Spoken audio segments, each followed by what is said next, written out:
À présent, la deuxième partie de ce journal en langue anglaise avec vous, Babila Jonathan. Right, Nadine, thanks. Ladies and gentlemen, for staying with us into the second segment of this edition of the bilingual weekend news on Equinoxe television. We begin in the west region of the country, notably in Fongo-Tongo in the Menua division, where houses have been burnt down. Villagers have fled their homes and academic activities paralyzed following a fierce gun battle between unidentified gunmen and elements of Cameroon's National Armed Forces. The gun battle left 2 soldiers injured. Franklin Mwabe reports. This is Fongo-Tongo, Menua division of the west region of Cameroon. Inhabitants are asked to leave their houses to other nearby villages after unidentified gunmen attack Fongo-Tongo in the Menua division. According to these inhabitants, the gunmen always attacked them. His garage was even burnt down.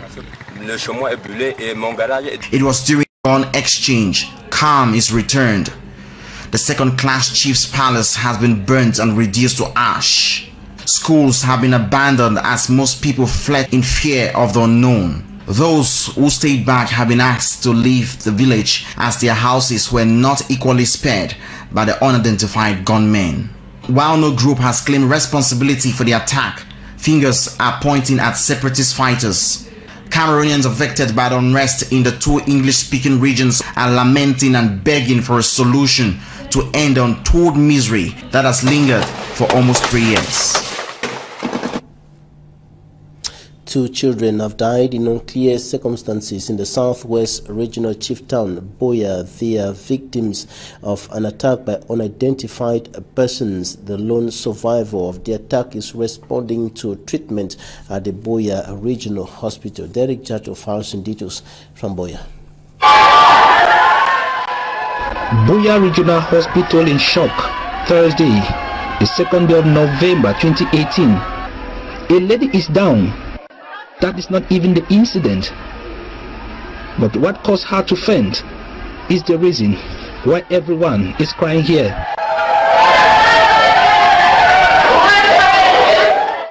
Dr. Eno Orok George, director of the Boya Regional Hospital, immediately briefed the press on the situation. Well, early this morning we received 3 teenagers.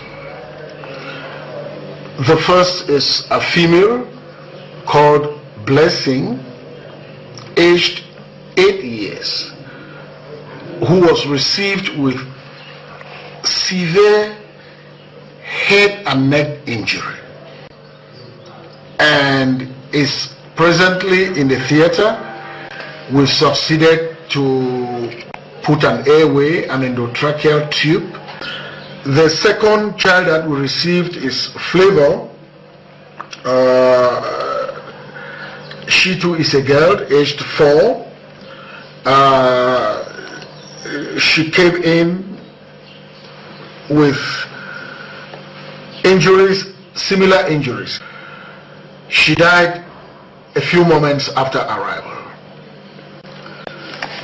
The last who came in dead is a 6-year-old male called Christian, who came same injuries to the head and the neck.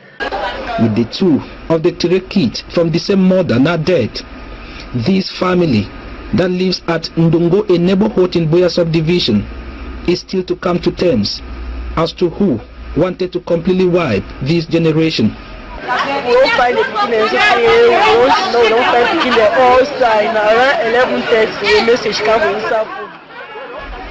We started looking for our children yesterday, a relative told us, but we did not see them. And it was only about 11:30 a.m. that a call came in demanding 3.5 million francs. And the same number will not even go through when we tried calling back. And about 6 a.m. November 2nd, 2018, another call came in, this time from a woman who breaks the sad news that our 3 children are abandoned in a bush, 1 dead one unconscious, and the eldest among them gave this number, who says belongs to her mother, and before going unconscious said it was daddy driver who took them out the previous day. One of the children will die few minutes after arriving the hospital at press time. The 2 dead have been put in the mortuary, and we are monitoring the lone survivor. As a pathologist, looking at the children, these are violent lesions which are compatible with homicide. They said that the driver was under custody with the forces of law and order. The family members were still uncontrollable and in tears, praying God to save the life of their little blessing, to live and tell the story, her story.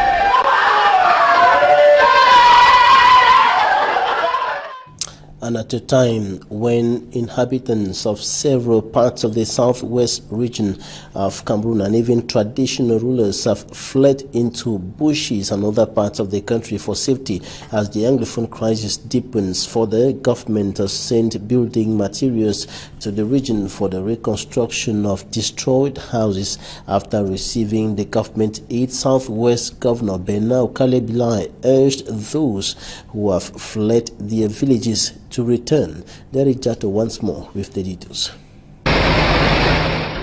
Under heavy downpour, a truck makes its entrance at Bongo Square in Boya, and on board, building materials sent in by President Paul Biya through the Cameroon Minister of Territorial Administration. And the Southwest Governor, Mr. Bernard Okalebilai, is here to receive the consignment. At this particular moment, it is the building material to construct homes that have been destroyed. The regional committee I'm heading is now receiving the material. Madam Yap Mariatu, Director of Civil Protection in the Ministry of Territorial Administration, revealed that all the victims will benefit, and her ministry is ready to act as soon as the concerned are duly identified. 4 divisions for Southwest now, but in case that the need maybe estimate more than that, the head of state will send us on the field to go on that locality. Responding, the Southwest Governor, who doubles as the regional committee chair, outlined the criteria for identification. We want to involve the traditional ruler, the chiefs of the villages, who know who was a victim. That some people did not only lost their properties, but also their lives. And critics say such people are today victims of an irreparable damage because of the poor management of a crisis, the Anglophone crisis. And for years now, these tens of thousands of Southern Cameroonians are still here in Nigeria, saying that they have been rejected, chased and abandoned, and it is already November 2018. Will they come home for Christmas? And they should come back to enjoy the end of year festivities with the entire population. Mayor Ekema Patrick Esunge of the Buya Council, after receiving another consignment for the Buya municipality, sent word to the Cameroon Minister of Territorial Administration. We are assuring the Minister of Territorial Administration that we shall do justice, equitable justice in the distribution of these materials. And when will he start the distribution at the level of Buya subdivision? And we are going further to distribute the materials on the day the head of state is going to take his oath of office. This certainly will be his first gesture. For 2 years now, the only thing that has been present is the absence of peace, especially in villages of the northwest and southwest regions. And the principal of Government Technical High School, Jakiri, in the northwest region of the Republic of Cameroon, who was abducted by pro-independence fighters, has been released. Wingo Killian arrived his Jakiri residence earlier today after 5 days in captivity. He was abducted from his residence in Kumbo Bui division of the northwest region of the country on Tuesday, October 30 in the morning around 5 a.m. and his 6 kids were at home at the time he was taken to an unknown destination. It is not known whether ransom was paid, but family sources indicate that he is in good health, and it is in the midst of all this happening as the Anglophone crisis deepens further that members of parliament of the Social Democratic Front remain determined to compel the parliament and of course the government to provide solutions to the crisis rocking the northwest and the southwest regions of the country. This is one of the issues they expect the parliament to consider during deliberations at the ongoing November session of parliament. Franklin Mobi. At the opening of the third ordinary session of parliament for the year 2018, the Speaker of the House of Assembly, Kavayege Jibril's first address was on the church. The House Speaker said all authorities come from God and that it is a responsibility for all men of God to uphold and respect the will of the people, which according to the House Speaker reflects the will of God. On the Anglophone crisis, Kavayege Jibril asked the government to assume her responsibility and to check all attempts from any area to destabilize the country. His address on the Anglophone crisis, according to Honorable Joseph Mba Ndam of the STF, is dear to his heart. I saw him touch a few things that are dear to my heart.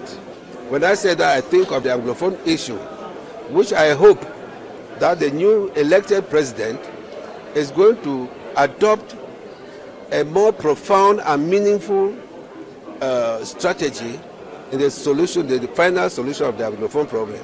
Otherwise, his oath, which I know the contents, will not be speaking well for him. So the president has had to make a speech which to me I characterize as circumstantial. On the just ended 2018 presidential elections, discussions are still to be made at the assembly. I know that his speech has been provoked by circumstances. We have just come out of a presidential election which harmony is yet to be established in the nation, and I could see him trying to cajole people to have a common attitude after the pronouncement, the proclamation of the results of the presidential election. Meanwhile, discussions on the examination of the 2018 budget and adoption of the 2019 budget is still pending, as the third ordinary session of parliament will equally witness the swearing in of President-elect Bia Paul, which is most awaited across the national territory.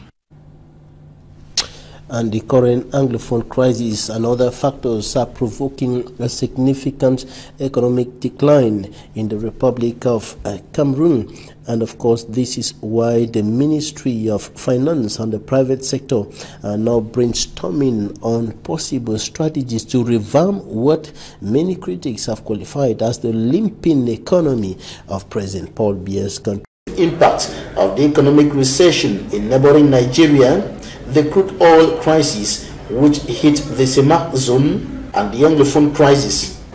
L'énorme impact économique de la crise des régions du nord-ouest et du sud-ouest. To illustrate the urgent need to revamp the country's economy, the president of the Cameroon Employers Organization, GICAM, highlighted the aforementioned factors at the consultation meeting between the private sector and the Minister of Finance, Louis-Paul Mutaze, in Douala Friday. GICAM made a series of fiscal policy reform proposals handed over to the Finance Minister earlier this year, and the GICAM President, Celestin Tawamba, said the contribution of the private sector to economic growth depends largely on government's response to those proposals. Sur 83 propositions que vous nous avez faites, 24 ont reçu un avis réservé. Minister Louis-Paul Mutaze said 71% of the proposals from GICAM have been adopted by government. et 12 sont en perspective. Some are still being examined, while others have been rejected. Thus, the consultation meeting on the 2019 Finance Bill aimed at enhancing the private sector's contribution to Cameroon's economic revival. While flames have ravaged a section of the factory of the cosmetic product company Biopharma here in the economic capital Douala, the fire broke out last night and consumed a section of the warehouse. An enormous material damage has been recorded amounting to millions of francs CFA. The flames were put under control thanks to a joint effort, notably by employees of that company as well as firefighters, who are now working to examine the damage, to evaluate the damage that has been caused by that fire incident. Now we go out of the country to talk about thousands of Christian mourners who took part in the funeral of 6 members of the same family who were killed yesterday by Islamic State militants, and they were returning from a baptism at a Coptic monastery in Egypt. Details with Euronews. Funerals have been held for 6 members of the same family who were shot dead on Friday after attending a Coptic Christian service in Egypt. In all, 7 people were killed and 18 injured, some of them children. Many of the mourners blamed security lapses for repeated deadly attacks on their Christian community by Islamic extremists. So-called Islamic State said their gunmen opened fire on 2 buses taking the victims home from the ancient St. Samuel monastery. In the past, the group has called Christians their favourite prey. The government say they launched a crackdown on the extremists in February, but the attacks have continued in recent years, and Egypt's Coptic Christian minority say they are living in fear. And that's it for this edition of the news on Equinoxe Television. Thanks, ladies and gentlemen, for staying with us. Good night. Good night, Nadia. Good night, Babila, Jonathan. Mesdames et messieurs, c'est la fin de ce journal. Merci pour votre aimable attention et passez d'agréables moments en compagnie de nos programmes.